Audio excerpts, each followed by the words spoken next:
Where exactly are we going? What? The Mining Museum. The Mining Museum? Mm-hmm. Do you know where that is? In Platteville. Platteville? Or Yeah. Dodgeville? Oh, Platteville, I think.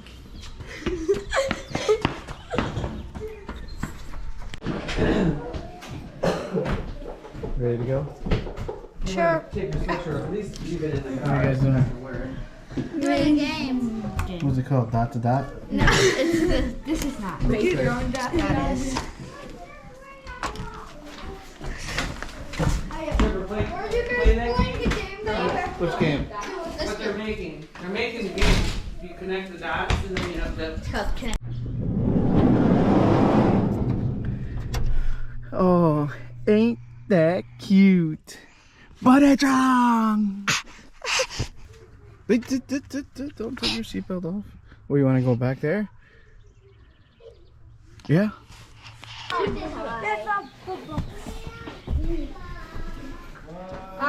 You guys riding with Grandpa? No, I'm not Reba? going in the middle. Why? Cause Your bedroom. this part's my favorite seat. Yeah, you always get your favorite.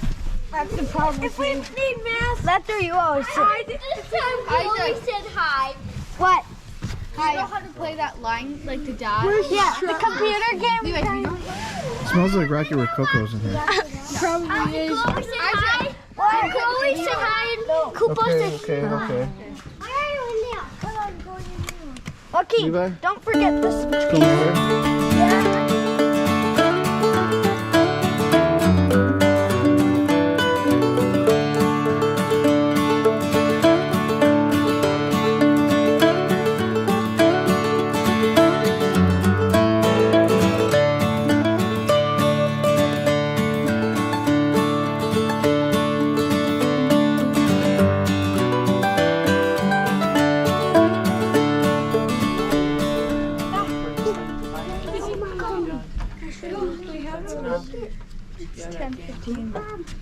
So are we waiting just for the two of them? silver. Yeah, I was just trying to look here and then everybody smushed past me and then I couldn't finish looking. Look at this. This is pretend Look, clear Isaac. silver. Oscar. You ever find one of these on the beach? Can I see that? Hold it.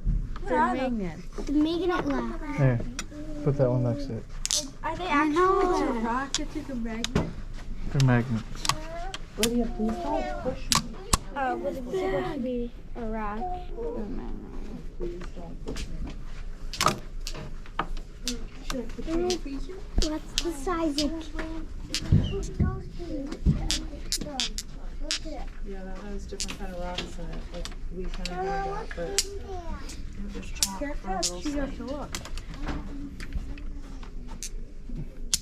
Put one on the side of your nose. And another one on the other side of your nose. I'll do it. No, I'll do it. That might be fun. Pinch my Again, I did it and it pinched my grip.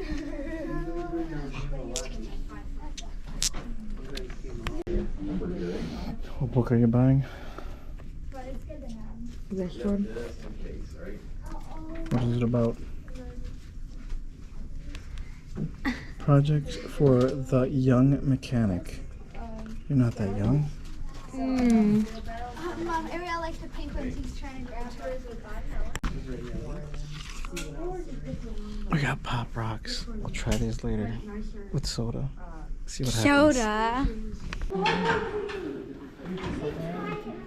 I did try it once.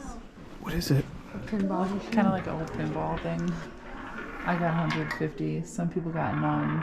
Somebody got some. Oh, 15. Only 15 for you. Sorry. Loser. Nope, everybody got one turn.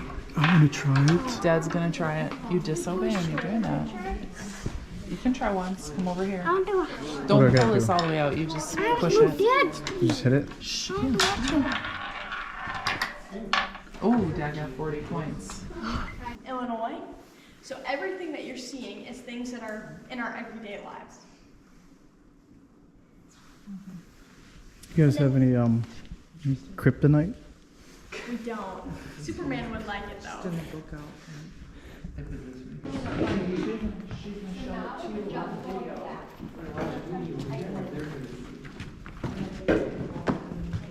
Hardhead Harry. Hardhead Harry.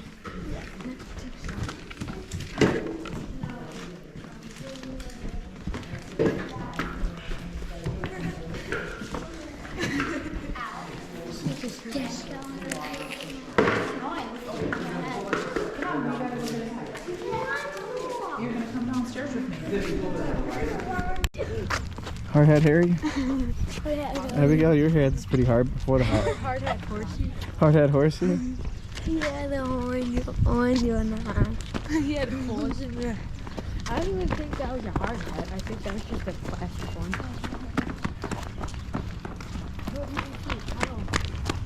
I wonder if it's gonna be dark or it's gonna go under there, huh? Alright, so now we get to play in the playground with our hard hats.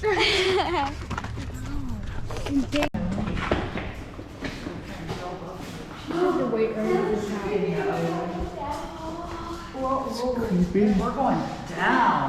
That's down. Just wait. It's okay. Is that?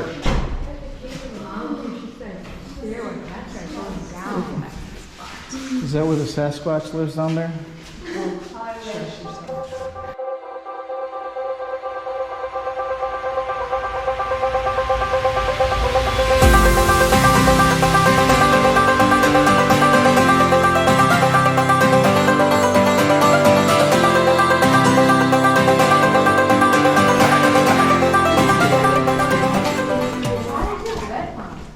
That's because Underground. when they flush the toilet, where do you think it goes? You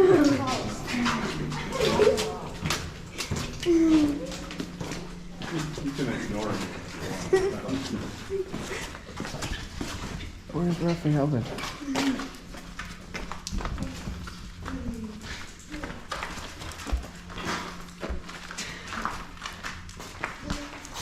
I'll stand over here where it's flat.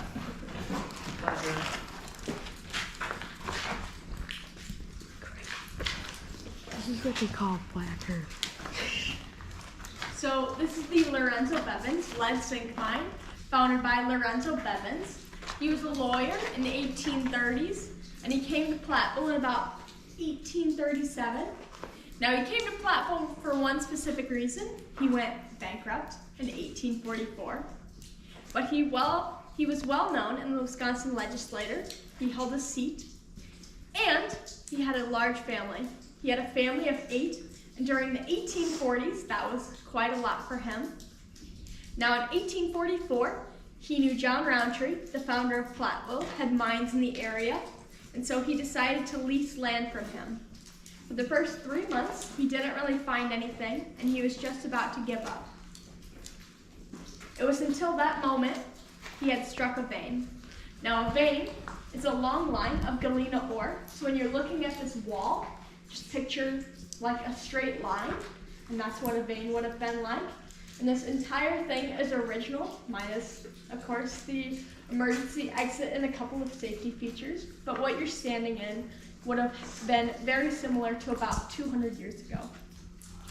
Now, from 1845 to 1846, the mine remained open. And I like to ask people, how many pounds do you think he brought up in 1 year? A million? Very close, a little bit higher though. 1,000,001. Close, it has a 2 in it, and it's a single number. 1,012,000? 1.2. 2 million pounds in 1 year. So after that, he made a couple of thousands of dollars, and he decided he was out of debt from his bankruptcy, and he decided, let's just sell my mine. So in 1846, he sold the mine, and in that same year, he passed away.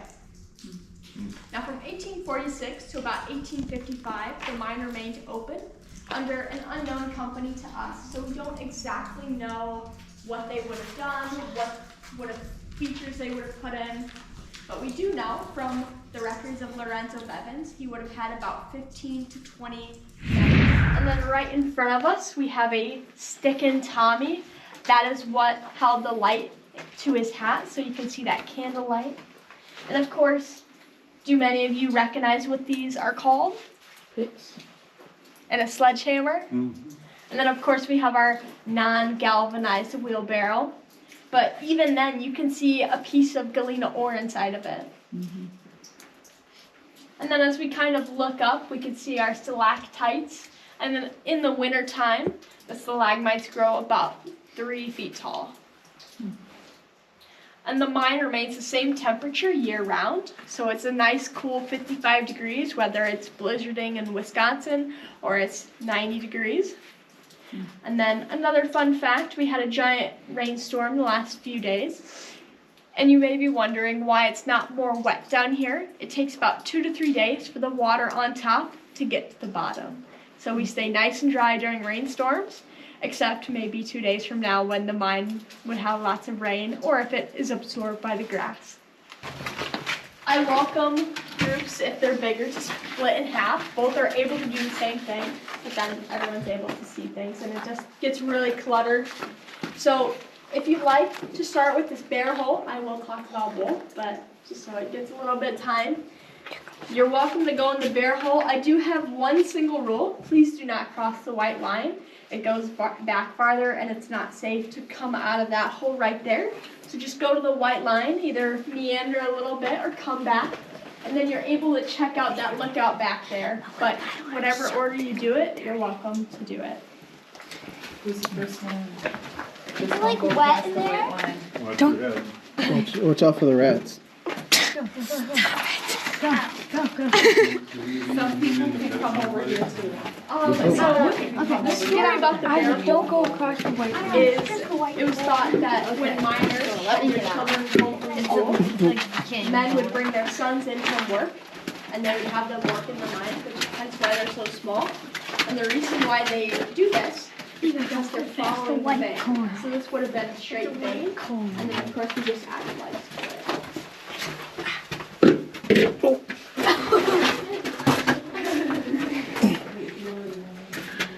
What do you see down there? Can't see anything. Alright, back up, back up. I'm not going any further. As to what all this wood is called timbering. Timbering is how they kept the mine safe during the 1820s to 1850s. So as you can see, it's not holding a whole lot up because that wood looks a little rotted, but as you walk through the mine, you'll be able to see different opportunities of timbering. Then of course we have our shim in his hand, and we're still seeing that stick and Tommy on his hat. They haven't changed clothes because we haven't changed from zinc mining. So if you can imagine, they'd go home every single day wearing their everyday clothes, and they'd have to do laundry once a week, how much laundry they would have accumulated.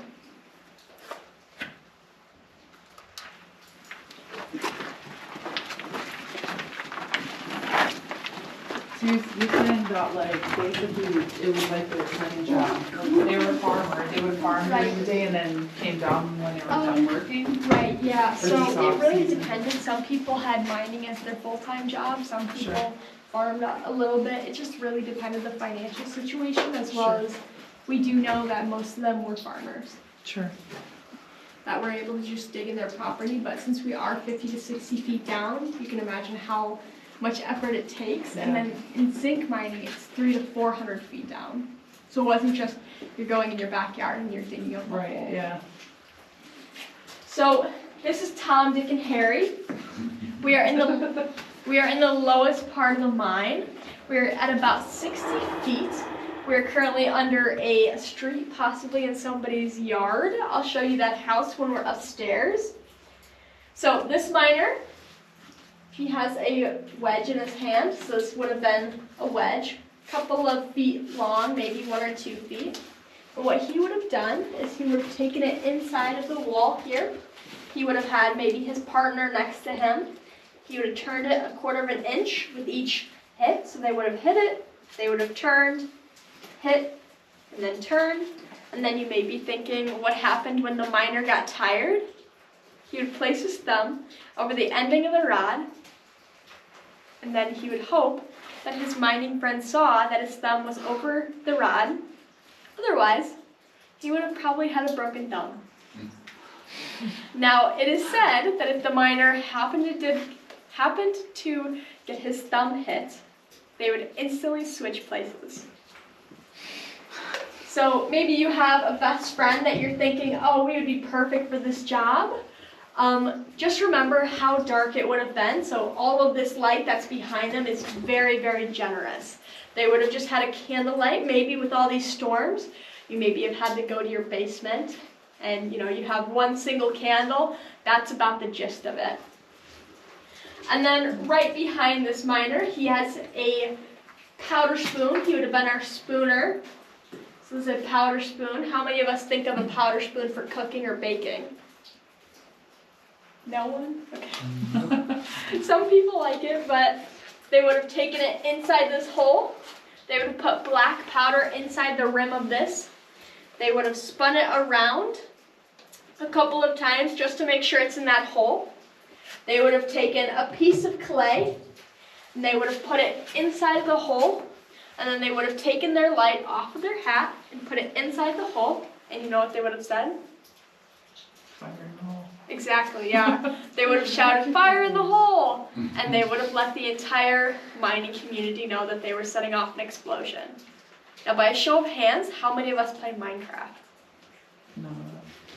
Okay, some people do. But the game basically represents mining. If you really start to think about it, you're digging down, you're wearing regalia. So if you ever play Minecraft or you've ever seen videos, just think of the mine next time you see it. So of course, we have that other side of the mine shaft. So this is the upper level shaft.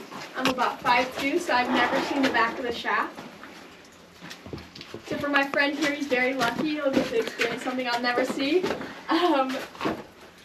And you may notice this orange line right here. This is called the chert line. Do you remember what chert is, what it was used for? Sharpening? Yep, it was used for sharpening arrowheads or tools. And you can kind of see it right here. And of course, we have our lower shaft. Of course, we don't have our galvanized wheelbarrow down there since it's all rusty.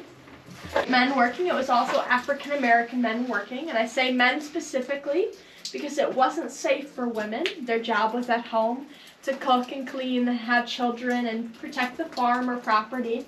So for women to be in mines was extremely rare and didn't really make sense to the men who were working. But we do know that that was a signification of how deep you were. So if you were to look at above ground, you would never know there's a mine, minus the giant staircase that's sticking up. But even in this area, before the stairs, it was just grass. They had no idea there was anything underneath of them. This was a school, this was a high school, so they had kids constantly playing on it that had no idea that it was underneath of them. So it just goes to show that unless you're really looking for something, you probably won't find it. Like they would find the occasional smithsonite and spirite, which is that zinc, but they weren't trying to find it on purpose. So this mine, they didn't always know it existed? Like you guys... So from 1855 to 1971, it was sealed completely. Nobody knew it existed. There's about 13 to 15 mines inside of Platteville or around the area that we have no idea where they are. There's like possible rumors of there's one over here, there's one here, but there's really no indication that this is where a mine is because it's completely sealed. You have rocks that are covering it, like this giant shaft would have been completely sealed. But we had the Eagle Pitcher mine in the area, the Empire mine, there's a mine in Shullsburg, that's where our train came out of. So we know that there's mines, we just can't really pinpoint where these mines are, unfortunately. But we have one, so that's all that matters. Does anyone want to take a guess how much this weighs? 1,000 pounds? Really close. Add about 500 pounds to that. It's about 1,500 pounds. So if you want to feel free to touch it, you can kind of feel that material. So you can see like it takes a lot of force.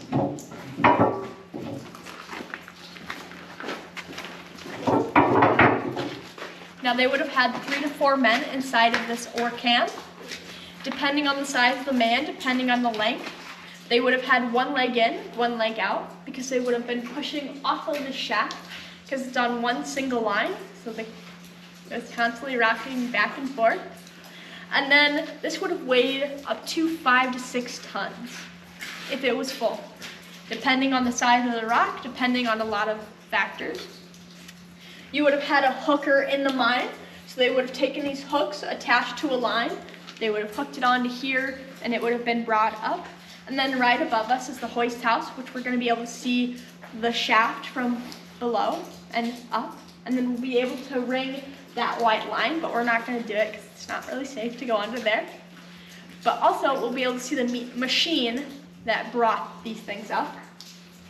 And of course, they would have had a type of animal inside the mine, a mule or a donkey, and they would have lived here 6 months out of the year. Now, when they realized that the donkeys were a little stubborn, well known for their other name, they would have brought in trains like the 1931 Whitcomb locomotive, and it would have been diesel, which still runs today for the most part, minus some issues. But it would have been on tracks such as this. And then you would have also seen such things such as this torpedo. The torpedo would have had 2 to 3 men inside of it. It was strictly used for only people. Obviously, you can't fit ore in there. And it was stated that the only time this was used was when the mining safety inspector was in town. So I'm sure OSHA doesn't want me telling people that, or the miners want people telling that. On average, a can a day, this would have made you 12 cents. So if you think split that with everybody else, or you would have made that yourself. So one man would have made, we think, 12 cents. It's hard to guess with inflation. Like And they would have filled that bucket themselves, one person. right, yeah. I mean, they would have had loads of buckets though, so you'll be able to see it. And then on average, they made 20 to 25 cans in a day. We do have a special group called the 50 can a day men. These men would have made more than their supervisors, respectively. And then other mining terms, we have our air power drill sitting right there. We also have the introduction of electricity as well as carbide lamps or sunshine lamps. And then if we kind of look above us, we see those roof bolts. While it has nothing to do with, zinc mining, in the 1970s, the University of Wisconsin-Platteville added these in as a safety feature when the school was still offering a mining certificate. And there's about 10 times as many as we actually need. So if you're possibly thinking today might be the day the mine will cave in, it's been around for about 50 years before being excavated. She has lasted a nearly almost 300 years, so I think we're okay. I cross my fingers. And then you might notice a couple of other features about our mine. We have some netting, just in case some rock decides, because it is an old mine. We do have some loose rock. But we get to see such features as our beautiful mine. And then when they rediscovered the mine, there would have only been 3 to 4 feet of an air pocket or space. So when they found this, all of this would have been filled with rock or dirt. And if you'd like to follow me.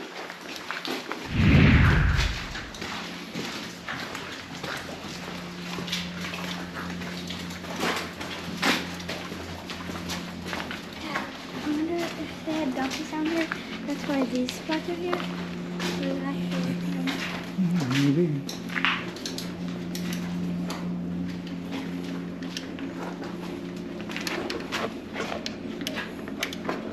So these are our zinc miners. They have different clothes on. They would have had issued clothes, and we'll be able to see some of that when we're inside the hoist house. This is our driller. He has an air-powered drill in his hand. So he would have been drilling inside of the wall, and he would have been trying to find zinc or loosen up some areas so that they can find zinc. And of course, we are 300 to 400 feet deep.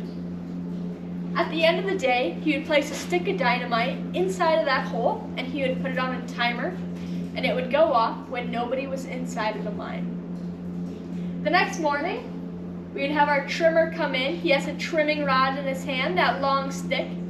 He'd have been poking up at the ceiling to try and loosen up any excess rock that dynamite didn't get.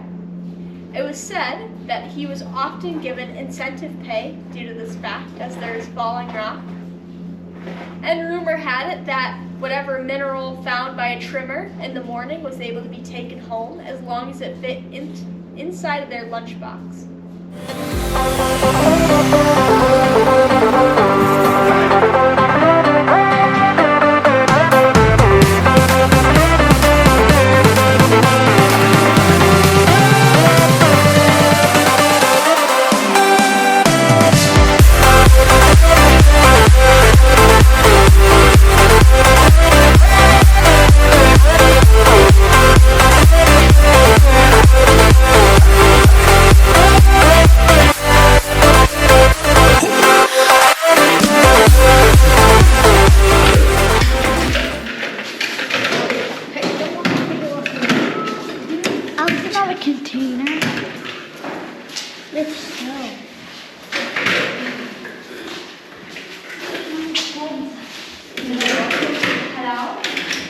And then we're just going to cross the track and then go left.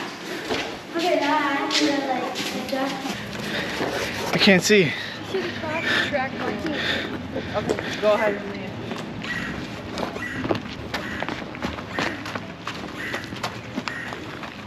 I just see you. Feels nice to be out.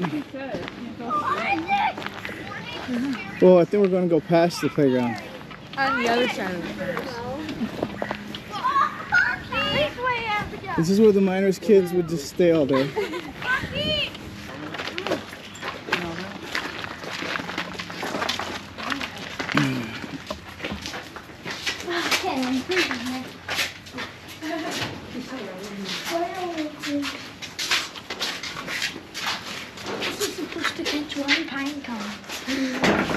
So this is the replica of a hoist house. This is what zinc miners would have been using.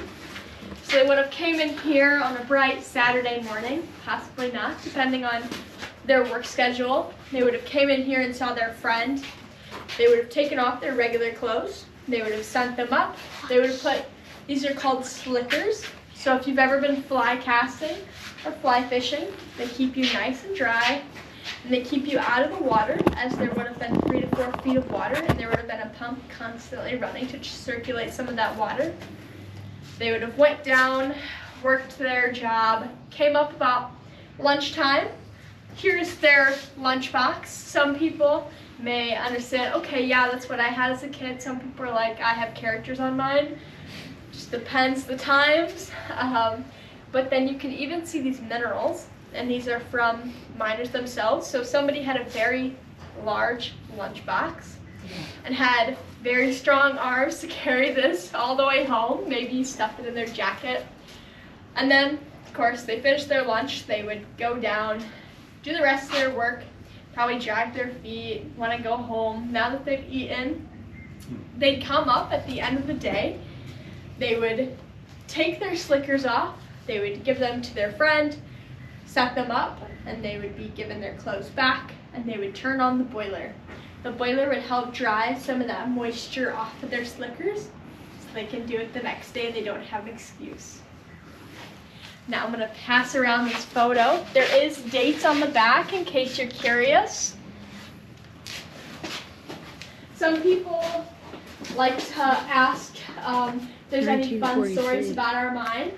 Besides the shaft going all the way down, we have a little story of something called a Tommy knocker.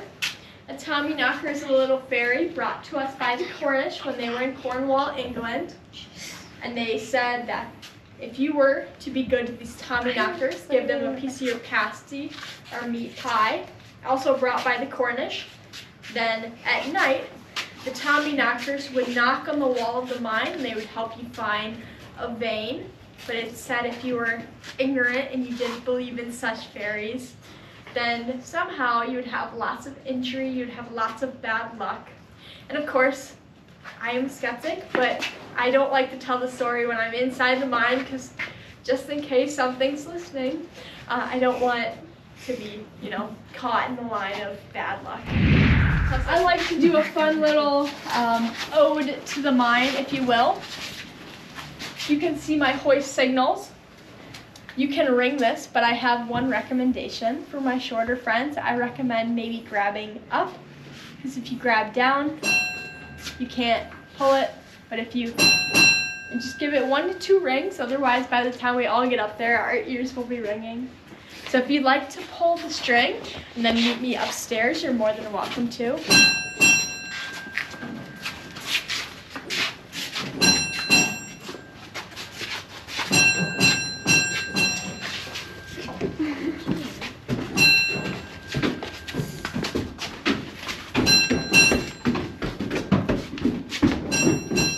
So obviously we're in the hoist house. We have our hoist machine, and we would have had our hoist men. The hoist men would have been very, very intelligent. They had to understand where the ore can was at all times. We think they would have had a marker on their line, but we have no physical proof of it, so we can't really say it for fact. But there is one little rumor that we do have from hoist men. There was a little initiation process, if you will, or welcoming to the family of miners. A fresh miner or a first day miner would come in. Oftentimes, if you have a coworker, you're often told, hey, there's a newbie at work, you know, maybe rough them up a little bit. That's similar. They would be told, hey, it's a fresh miner. They would be loaded into the first can. They would be lowered down, having a great day. They're probably fresh off 18 or even 16. And the hoistmen would pull the crank and let the crank fall into a free fall. And they'd let it fall. They'd probably sit there and laugh at the screams and enjoy themselves. And then they were like, oh, we're close to the ending. And they would pull on the brake and give them a nice pillow soft landing, about 300 to 400 feet down. Some mines, like coal mines, are miles long, and they would do the same thing. So if you could just imagine how wonderful life was if you made a mistake and maybe were mean to your hoistman accidentally, you probably wouldn't have had a very fun ride down or up. So our trapdoor comes up, the ore can rises, the trapdoor closes, the ore can closes, and it lowers all of these down. These are called grizzly bars. You know what the men would be called using them? Grizzly men. Yep, they're called grizzly men. You know, mining, they don't really have any new names like, you know, tour guide for a museum, but miners, mining, hoistmen, hoist house, grizzly bars, grizzly men. They're very cut to the chase. I guess it's simple that way. They didn't think of fun little names, but they would have this sledgehammer. And do you remember what this is called? Blackjack? Yeah, or do you know the other name? What do you call it? Blackjack. Sphalerite? Something fancy. It's a tongue twister. Smithsonite, sphalerite. So they would take, this is the physical sphalerite, or the blackjack. This is just rock. So they would take this, they'd probably have it down on here, and kind of like the movie Frozen, they'd probably all be working in unison. All they would want is to try and get this rock right here to fall through the grates, and there's a little trapdoor on this side, maybe you can see it. It's kind of behind that can, and then it would fall into the can, and then the rest of the rock did not have the same fate. I'm going to sneak right past you. It would come onto this train car. Maybe you know where the train car leads. You're welcome to come out here. So they would come out here. It would follow this track. And it was said the larger the pile, as we can see our squirrel friend right there is checking our rocks out. But as the pile grew larger, so did the track. And then there's a couple of things I like to point out here specifically. So that brown building that looks like Shrek's outhouse, that would have been our emergency exit I just showed you. So right beneath that is a giant 50-foot shaft with stairs, and we're supposed to train on it. I'm okay. But, and then of course, we have our 2 pieces of wood sticking up, and that is called our windlass. That's what I showed you at the very, very beginning. That's how they would have hand cranked it out. On a perfect day like today, a train ride would have showed you that. Unfortunately, her age is being a little spicy for us. It's not really working in our best favor. And then of course, just to show how long our mine is, we have our brown building, we have our blue house. That is about the given length. Where I said we were under somebody's house or street, it would be right in that Virgin and Pine crossover. I know. And then like I said, all that excess rock that's been brought out to the mine, obviously you can still see it today. And then it would have been turned into asphalt and ground up. And another fun little quirk I like to tell people is that rock right over there. It says, here is John Rowntree's mine, or where John Rowntree founded the mine, but he didn't find this mine. So we think that there's a mine tucked away over there, because if he leased land from John Rowntree, and this would have all been at the edge of town, this would have been all grass, no train tracks. We think that they would have interconnected or maybe had something to do with each other because of how close they are, but there's no real record showing any transactions between the two interconnecting, unfortunately for us. But we get to see a beautiful view from up here and a beautiful day in the It's a red light, it makes this light glow. Where's Grandma? We'll find them. Maybe she fell in the mine. Shine it on some of the glass stuff. Can I? That's cool. Shine it on your teeth. Hey, not yet. Listen to that video. Oh, that was your teeth. Let me see your teeth. See, I can tell you didn't brush your teeth. Let me see your hands. Do it to Ezra. I can tell you didn't wash your hands. Do it to Ezra.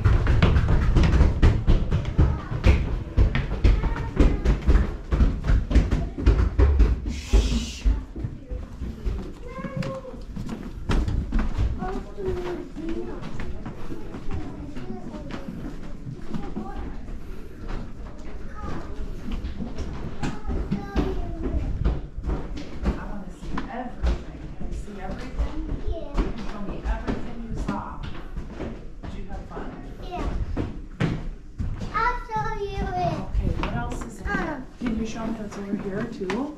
Did you see the bees on this tree? Yeah. What's this? Yeah. Oh, yeah. Okay, what do you see right there? Do you know what that is? Yeah. Something that is An iron. Yeah. Iron. An iron, yeah. I don't look at that. Oh, it's a big cash register. Oh, look at this.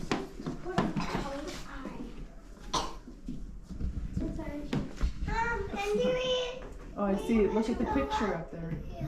It's so they can't see anything, so you can take the bowl wherever you want to take it. Look at that, Mom. Daddy. Look at those are to put on a bowl, guys. So then they can't see. So then you can take it wherever you want to. I think they did that with kids too. No. No.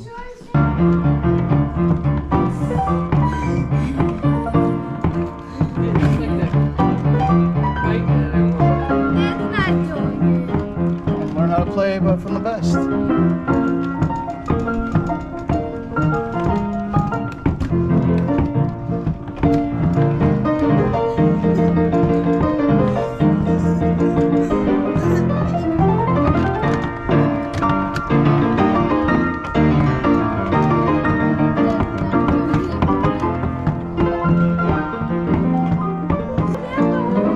I'm a professional piano player.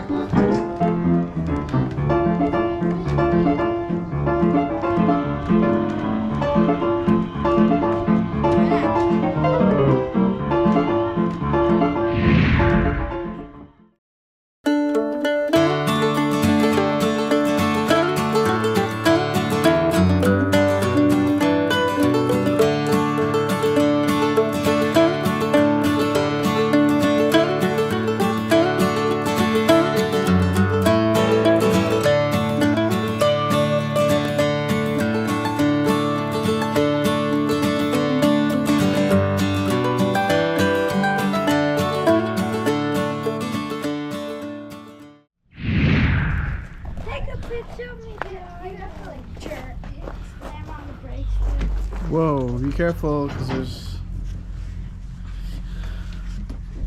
It's rusty. Okay. It's rusty. Yes, Ezra, don't slide down. Let me get off. You gonna jump? You gonna jump? No. Jump, you can jump. I know I can. Jump. Take a picture. Isaac, what'd you think of the trip? Take a picture. Take a picture of you? What'd you think of the trip? Good. Good? Yeah. What'd you learn? Science stuff, whatever. Science stuff and whatever.